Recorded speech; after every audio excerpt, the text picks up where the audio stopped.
Salut tout le monde, j'espère que vous m'entendez bien. Comme promis, cette fois, nous allons parler de leur souple, de tête plombée et aussi de texan. Alors, on va commencer par leur souple. Et leur souple, comme on peut voir ici, il y en a de plusieurs sortes, plusieurs formats, plusieurs couleurs. Alors, j'ai tendance à dire la différence entre un leurre vert jaune et un autre un petit peu orange, peut-être qu'il n'y en a pas beaucoup. Par contre, entre un leurre noir et un leurre orange, ou un leurre blanc et un leurre noir, il y a forcément une différence. Clair, foncé, oui. Après, il y a des petites nuances, c'est aussi à la préférence du pêcheur. Mais dans leur forme générale, ceci, par exemple, avec ce shad derrière, un Quantum paddler, toujours aussi souple. C'est un shad. Shad parce qu'il a ici un paddle. Paddle, c'est une nageoire qui va s'actionner de droite à gauche, ce qui va créer un petit rolling sur notre poisson. Il va faire un petit peu comme ça, ce qui va envoyer pas mal de vibrations. On va dire c'est le shad passe-partout. Après, nous avons aussi ce type de leurre. Ça brasse pas du tout d'eau, ou quasiment pas. Sur des pêches très lentes, sur des pêches d'hiver, sur le cendre notamment, ou alors monter sur des jigs. Donc les jigs, c'est des têtes plombées avec la touffe de poils qu'il y a devant là, pour ceux qui ne connaissent pas, afin de ne pas freiner la nage, parce que forcément, cette petite nageoire là freine beaucoup moins la vitesse d'avancée du leurre que celle-ci. Voilà. Et entre les deux, on va trouver les leurres à virgule.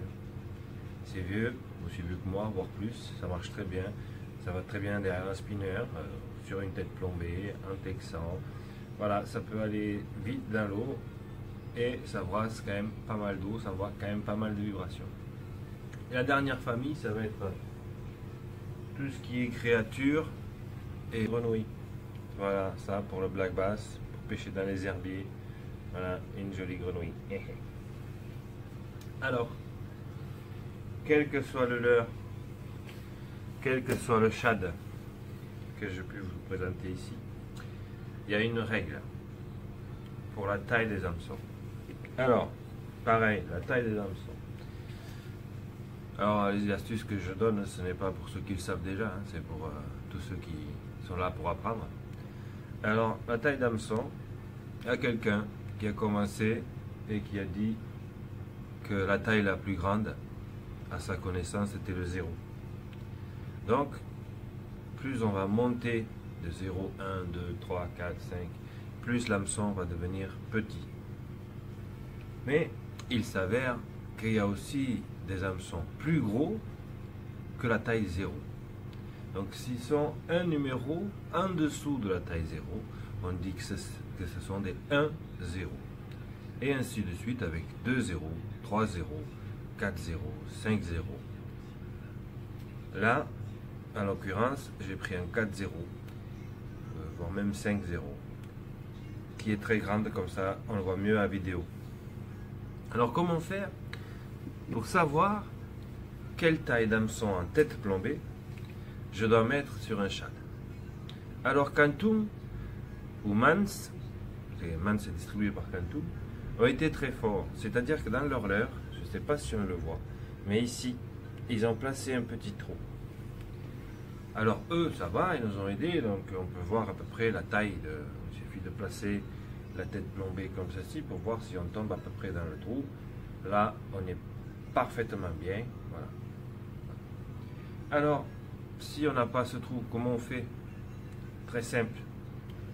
Prenez le leurre, votre tête plombée doit faire un tiers du leurre. Vous divisez par 3 sa longueur et vous avez la longueur de votre tête plombée. Alors, si je me mets ici, tac, d'accord, 1, 2, et il me reste encore ça, je suis quasiment à 3. Il n'y a pas de tête plombée qui va être pile poil. Des fois ça tombe pile poil, il suffit que votre l'heure fasse 3 pouces et demi au lieu de 3 pouces, et bien on ne peut plus partager à 1 pouce. Bref, je ne vais pas rentrer dans les détails, mais à quelque chose près, 1/3 de votre leurre.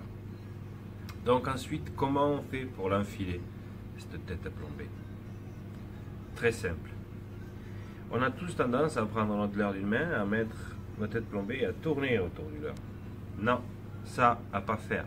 Le leurre, lui, il est souple. C'est lui qui va reprendre et épouser la forme de votre hameçon. D'accord? Donc, si vous n'avez pas le petit trou des Leurmans, que vous utilisez une autre marque, vous prenez votre tête plombée, vous la placez comme ceci. D'accord? Et vous repérez ici où vous devez faire le trou. Et avec votre pointe, vous venez ici faire une toute petite marque. Tac. Désormais, j'ai une marque. C'est l'heure de ressortir mon hameçon. La longueur de l'hameçon, je repère, je fais une marque. Je prends mon shad, mon trident, je le mets parallèle. Ma tête plombée. Et là, hop, je le mets bien au milieu, bien au centre ici. Et je vais pousser. Tout simplement pousser. Et regardez, c'est le leurre qui épouse la forme de ma tête plombée. Je pousse. Je tiens bien droit, je pousse. Et ce, jusqu'à atteindre la marque que je me suis laissée. Hop. Et je vais pousser. Je vais pousser jusqu'au bout. Jusqu'au bout. Et là, on a un shad bien monté à la bonne longueur. Ce qui reste là derrière, ça reste nageant, d'accord? Parce que si on le met trop long, ça va trop brider notre leurre. Éventuellement, on pourrait rajouter un trident là si on trouve que des petits poissons et qu'on prend des loupes. Mais il faut savoir que ça, un poisson qui l'attrape, c'est comme s'il n'y avait rien. C'est tellement souple que ça rentre. Voilà pour le choix des TP. Ensuite, le poids. Le poids va dépendre de la flottaison de votre leurre, de sa masse et aussi de la profondeur de pêche. Plus on veut gratter au fond, plus on va mettre une tête plombée lourde. Voilà pour les têtes plombées, en espérant avoir été clair. Pour les hameçons texans, ça se complique un petit peu. Les hameçons texans ont une très grande courbure ici. Ce n'est pas pour attraper, c'est pas parce qu'il est très gros comme ça qu'il s'est fait pour attraper des très gros poissons. Le but de cette grosse courbure, c'est que quand on est fixé, qu'on a une touche, notre leurre va pouvoir glisser le long de la hampe et dégager l'hameçon qui lui tient le poisson.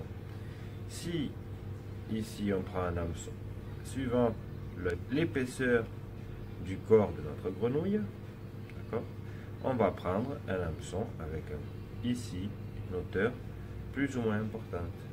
Pareil pour la taille de l'hameçon, plus notre leurre va être long ou court.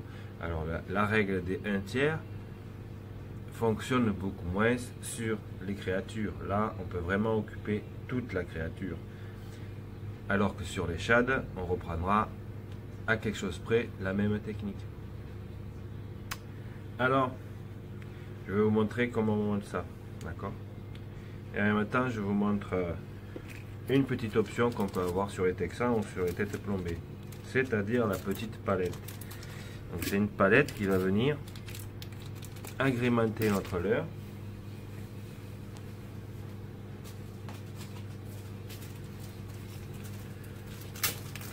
Les hameçons texans, on en a à enfiler, on en a à visser. Je m'explique. Ici, vous pouvez aussi trouver ce type d'hameçon texan, un peu plombé. Ici, on a donc une vis ou une queue de cochon, comme vous voulez l'appeler, un peu comme les tire-bouchons. Très simple. Je prends ma grenouille, je vais venir en plein milieu ici, je vais la faire tourner, afin qu'elle se prenne dans notre... Hop, je la visse, je la visse, je la visse, je la visse, je la visse. Voilà, j'ai vissé, que ça se prenne là. Et maintenant, ici, il faut que je trouve l'emplacement où je dois toucher mon leurre. Donc là, toujours avec mon doigt, je marque l'emplacement. Je retourne mon leurre. Et ici, je viens le piquer là où j'ai fait ma marque. Tac, je le fais ressortir en face. Hop, voilà. Comme ça. Et là, on va le repiquer légèrement. Tac. Voilà. Et là, on a un leurre qui va passer très bien dans les herbiers parce que l'hameçon est en cachet. Et quand le prédateur vient mordre, à ce moment-là, paf, ça ressort et ça pique. Là, vous voyez bien que mon leurre, lui, n'arrive pas à écraser assez à mon goût pour pouvoir piquer comme il faut le poisson. Dans ce cas-là, il me faut un ventre qui fasse au moins 2 fois l'épaisseur de mon leurre. Ici, donc je dis bien ici, il faut qu'il y ait la marge pour que votre leurre puisse descendre. Là, c'est limite pas le cas. Et comme vous voyez, hop, ici il y a une petite palette. Alors sur une grenouille, il n'y a peut-être pas trop d'intérêt, mais sur un shad, ça peut faire la différence. Pour finir, car j'ai un peu oublié, il y a des texans qui n'ont pas de petits ressorts. Comment on les monte? Cet hameçon va devoir venir prendre cette forme-là dans notre leurre. D'accord? Donc la première côte qui est importante, c'est celle-ci. Entre l'œillet ici, d'accord, et le début du pli. L'œillet, le début du pli. Cette distance-là, ça équivaut à ce que je vais planter dans mon leurre. Donc là, il y a un petit orifice qui est dessiné à l'entrée, donc pour pouvoir piquer bien au centre. Donc je vais le faire entrer de cette valeur-là que j'ai dit précédemment, d'accord. Hop, je vous le tourne. Donc je vais rentrer environ 5 mm de ma pointe. Tac, 5 mm. Et là, je le fais ressortir mon hameçon. D'accord? Et je vais aller jusqu'au bout comme ça.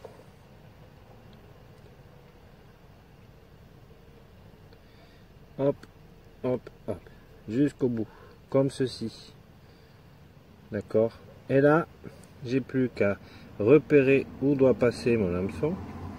D'accord? Et je plie mon leurre. Je viens le planter. Là, je le sens sur mes doigts qui sort de l'autre côté. Je le fais sortir comme ceci. Hop. Pas possible. Je fais tout tomber aujourd'hui. Et là, je viens le repiquer. D'accord? Voilà. Là, on peut passer partout. Et vous voyez bien que ici, là, j'arrive à passer mon doigt. Ce qui veut dire que lors de la touche, le leurre va pouvoir glisser et vraiment dégager mon hameçon. Allez les gars, en espérant avoir été clair, cette fois je suis au bord de l'eau. Je vais l'essayer, ma petite grenouille. À bientôt!